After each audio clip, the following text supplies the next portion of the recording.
Hello everyone, and welcome back to the smoke room. I am, it's been a while, hasn't it, for this playthrough, and I'm by myself now. That's fine, right, guys? Right? We'll make it work somehow. We'll make it work. So no full dark, no stars Riverdale podcast. It's all right, guys. I know some of you enjoyed it. I know a lot of you would just skip the first 10 minutes. But that's fine. That's fine. We'll just have to trek on by ourselves, right? What was happening? It was. Let me go. How long ago has it been? It's been almost a year, guys. At least like day of recording. I guess more like a little bit more than half a year. It's fine. The point is that it's been a while. I think what's his name got shot. Did I even get the right one? What am I doing? Load? No, it was this one. Sorry. There we go. Yeah. Willy Boy got shot, right? That's what happened last time, right? Something like that. Like, the military came or something? Bro, I'm not... It's actually been a while. It's fine. This is Nick's route, right? Yeah, it is. It is. We were gonna leave. We were doing things. Things were kind of happening. I guess we'll just read and continue, right? And the noise of the shots is the only thing that can complete with the snarling. Snarling? Okay. But I didn't hear anything. I feel Nick's big paw grab onto my shoulder, shaking me. We have to go. I stare at Will, just lying on the ground. The pool of blood around him stains the sand. I want to say we can't leave him. I want to say, but he's still right here. But I stumble backward. The walls of the quarry, the quarry! Like a Kamen Rider movie, feel taller and tighter. That all I can do for the rest of my life is run until I can't run anymore. The sounds of the gunshots go off to my left. A row of people climbing out the sides of the quarry tumbles to the ground, some silent, some twitching while they bleed. The guard surrounds the ground of the quarry from every side. I hear the gunshots again, and pellets whiz through the air to the side of me and from behind me. Somebody trying to run gets their head popped like a balloon full of red jelly. Wasn't that exciting? The old fear is in me is back. The fear that I'm doomed. That the rest of my life is just me running. Running until I run out of energy. Wake up, Sam. We have to get into the mine. I shake my head. Fuck. That goddamn pit. It's the only way we can get in. We are getting out. Sorry, I can't do a lot of varied voices myself, guys. It is what it is. I hear the wind from the tunnel. Like it's opening its jaws for me. One last time. I want to tell Nick that if we go into the cave, we're not coming back out. But there's nowhere left to go.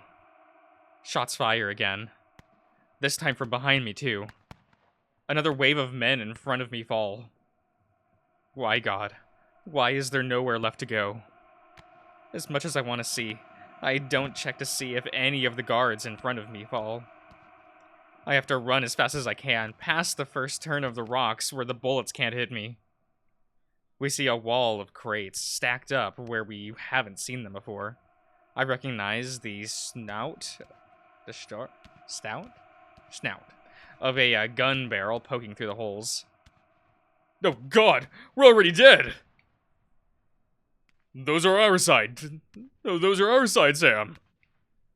I don't particularly think anybody is on our side right now. Well, you have Beckett. Beckett likes us, right? I think so. They don't shoot, but I don't want to give them any chance to change their mind. We turn another corner, yes, of rocks before we hear another round of shooting. Then the angry buzz of voices drones out everything else. In front of us, there's a crowd of men shouting, flailing, bottlenecked at the entrance to the thin shaft leading into the bigger room. As we close the gap of the people in front of us, more bodies slam into us from behind, pushing us forward, shooting for us to go in. Shouting at us for to go in. They're not moving fast enough, Nick. The gunmen at the front will buy us enough time. And then what? Then we find Yao. He'll have a plan. You sound so fucking sure about that. Because I am sure of it, Sam. Will was sure about everything too. Now wasn't he? Nick doesn't respond. I said, wasn't he? Something barrels into me, and it's hard to breathe. Everything goes sideways for a moment. Then I see black. But it's just for a moment. Nick is pushing the crowd of men off me, throwing punches as they elbow him, and trying to push their way forward. So is this where we die? No. The crowd is moving forward. We're free of the tight passage, finally, and we break into the open, domed room. Apart from the fleeing protesters, not protectors, protesters, the mines are completely empty today. There's nobody pushing carts or huddling around the elevator. They must have been told to go home, as if they knew something was going to happen. Men runs past us, shouting in various languages, stumbling over each other. There's an overflow of bodies crawling over one another, like ants pouring out of a hole. One of them falls in front of the crowd, screaming until his voice suddenly goes silent. Most everybody has such a wild look in their eyes that they only seem to be looking forward, or running as far away from the sounds of the shots as possible. But out of the corner of my eye, I see a lizard's tail slip left, then disappear into the foreman's post before the door slips shut. I pull Nick's wrist towards that direction. Why there? Beckett's in there. Nick's brow furrows, his eyes narrow, and he nods. We climb up the wooden scaffold to the door. There's a shadow there behind a scuffed door. I can't see him entirely, but I know he's looking straight at us through the tinted glass. I open the mail slot with my claw and slip down to my knees. Help us, please.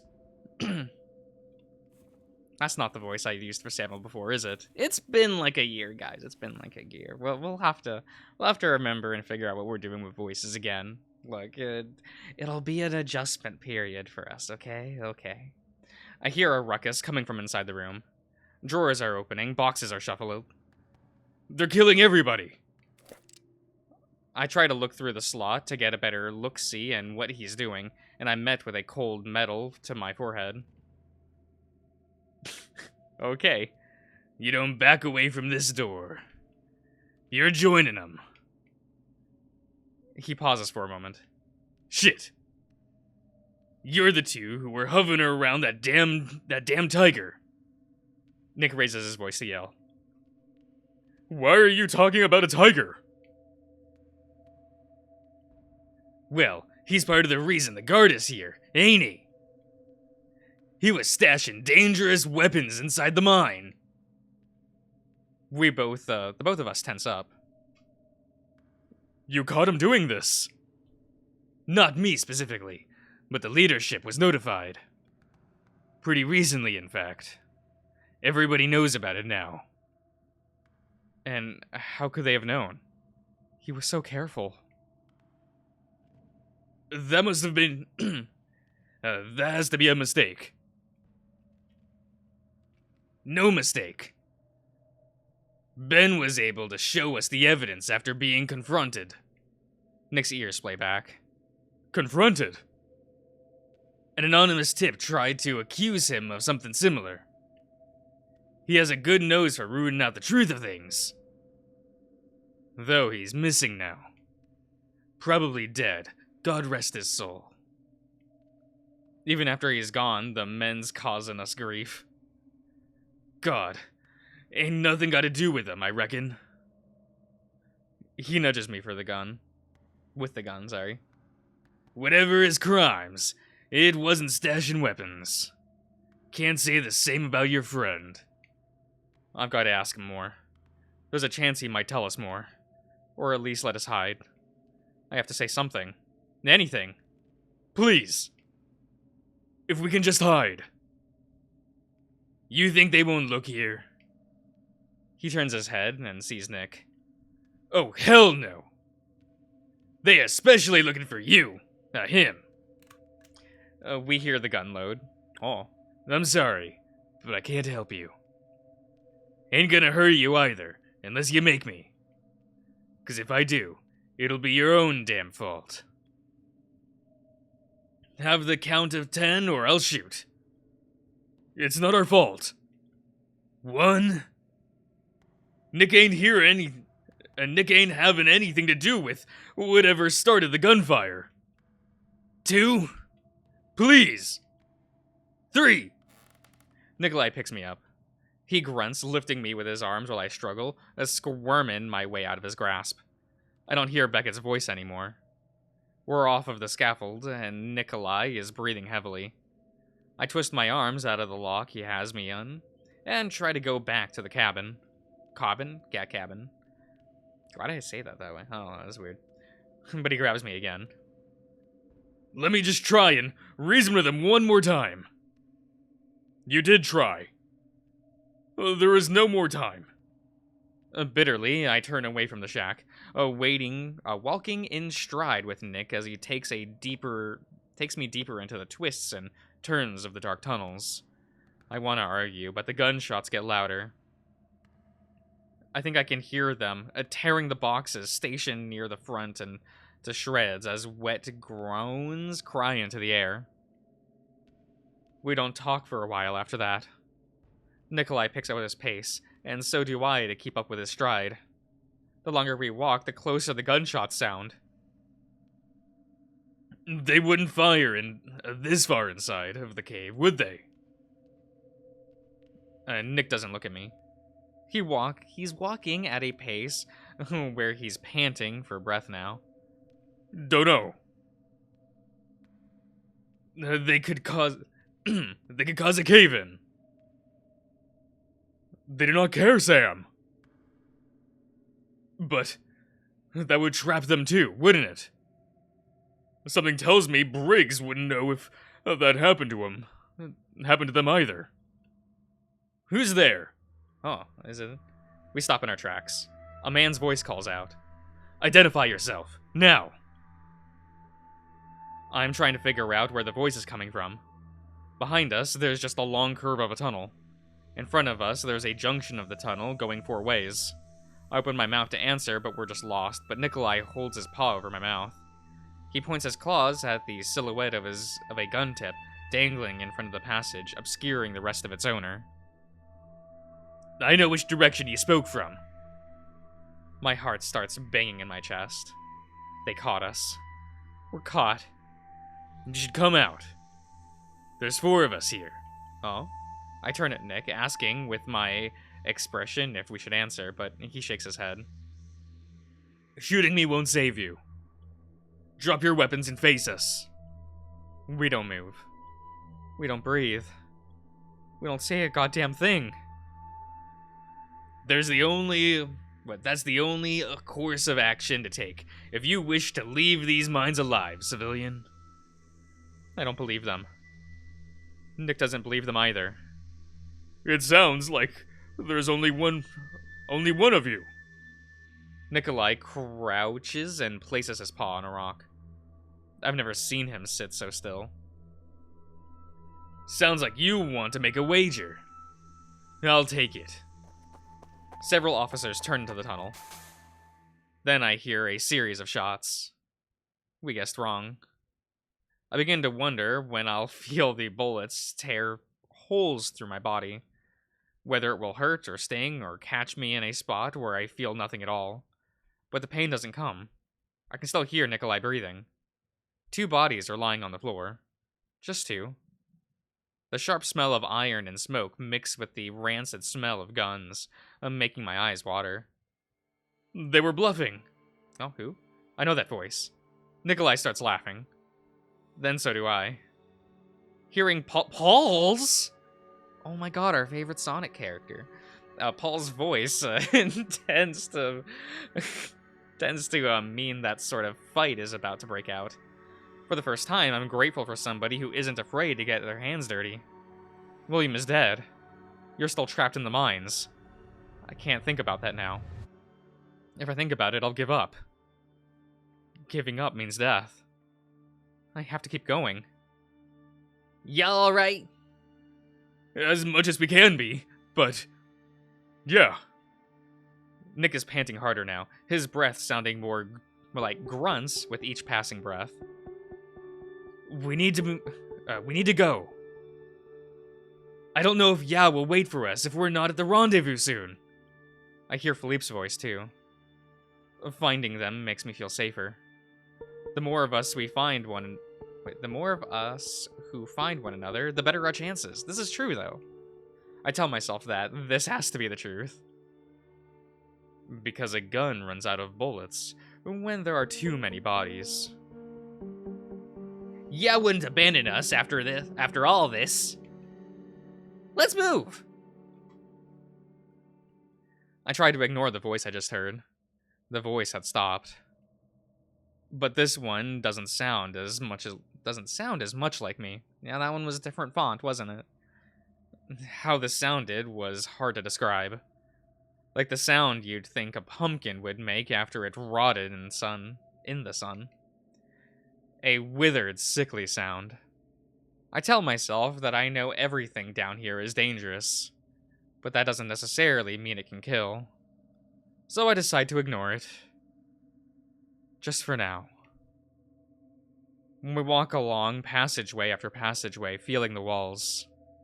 I loosen up with a stretch and a silent sigh now that the sounds of the guns are a distant way away. Way away now.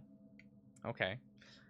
Nobody speaks as we keep a steady gait between stretches of darkness, broken occasionally by the beams of light breaking through the ceiling. Not until Nick breaks the silence. Have you seen any of the others? I can barely make out Paul and Philippe's exchange glances silently. Then the Wolverine clears his throat. More than a few. Speaking optimistically, I think they only take out about a third of us with the guns. Nick doesn't answer right away. His voice is gruff when he does. That is hundreds of people. Our boots crunch into the sand as we march forward. Which means we'll have a national case on our hands if hundreds more get out and take it to court. His voice raised, and his temper creeps in. They can't do this to this many people! They want a clean nose. Especially when it comes to the lives and deaths of red-blooded Colombians. I can make out Nick and Philippe tense when they say that. Believe me when I say we're on the right side of history here. I decide to speak up. My words sputter out. Especially if there's somebody like Dimitri to speak up about it. I'm aware they sound too high. Too desperate. He can certainly motivate a crowd. Paul and Philippe don't respond.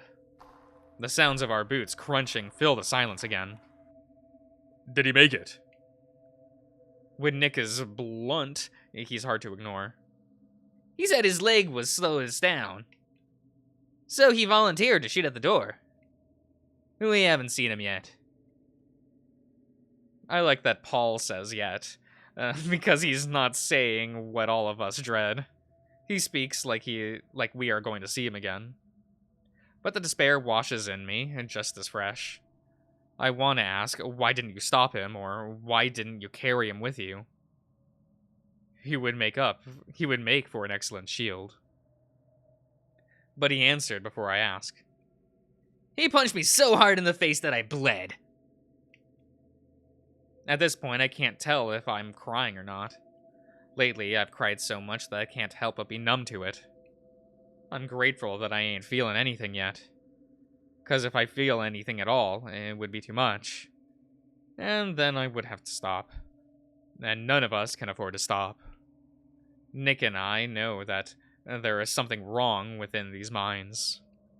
But as terrified as I am with whatever waits for us down here, the thing that took my trust, that took my joy, that put me on this path of misery and hate, it seems to work within a set of rules and habits that I don't quite understand. With certainty, I can understand the finality of a gunshot now. So if there is something worse that waits for me after death, the worst thing that can happen to me now is getting shot. But that ease of mind that comes with seeing familiar faces after something horrible is starting to slip away. We're all in danger. I speak up again. Did Yao tell you to go this way in person? The Wolverine blinks, as if I had just asked him if he personally knew Babe the Blue Ox. I'm not gonna be cute with any answers, but yes. You're sure? In person? The group all looks at me now now the way Paul did the first time. They seem irritated with the repetition of my question. Nick adds weight to my question. He told you where the rendezvous would be, then. Paul clears his throat. To answer your question, using his communication network, he passed me a letter with a seal. The only way the message could be compromised is if he were compromised himself. He showed us where to hide his weapons before. Where he hid his weapons before, in that place below, which led to the Hendricks Manor. That doesn't mean it was the only location. Or even a permanent one. I understand that he made backups with his plans. If you want to think that way, then you're just admitting that you think we're much worse off than we're telling ya. There's a low growl in his voice now. I like to think that's quitter talk. And quitting in these circumstances just means lying your head down to die, don't it? The uneasy feeling in my body just keeps building. But why this way? These weren't the exits we had taken before. We're still not convinced. I just think I recognize where we're going is all. Nick wrote on his map that there were vapors close by. Yao had many secrets. It would not be out of character to put down misleading information in his plans, or to fall into the wrong... No, excuse me. Or to fall into the wrong hands. I dropped the subject. There's no point in talking about it if we're all going to this way anyhow. As we pass through another beam of light, I noticed something I hadn't before. Oh, excuse me, everyone. Well, I'm going to end the part here, everybody. So I hope you've all enjoyed, and I'll see you guys around.